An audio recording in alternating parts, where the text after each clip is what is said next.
నేను అతన్ని ప్రేమించాను. అంతే కదా, అంతకు మించి ఏమీ అడ్వాన్స్ అవ్వలేదు కదా. పర్వాలేదులే, ఒకళ్ళని ప్రేమించి ఇంకొకళ్ళని పెళ్లి చేసుకున్నా పతివ్రత క్వాలిటీకి ఏం భంగం ఉండదు. అసంభవం. సావులైనా చస్తాను గాని సత్యంభావం తప్ప మరొకరిని చేసుకోను. ఆగాగు, అంత ఆవేశపడమోక. దీనికి సాగు బతుకుల దాకా ఎందుకు? సమస్యల్ని శాంతియుతంగా పరిష్కారం చేసుకోవాలా.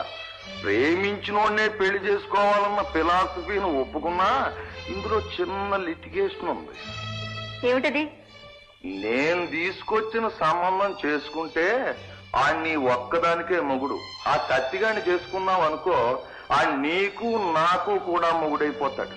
నేనే మీ అమ్మక మొగుడిని, నాకింకో మొగుడా? వేళాకోళం కాదు, యమ సీరియస్ గా చెప్తున్నాను. ఏం గొంతు చించుకుని అరిసి గంతులే లేదనా?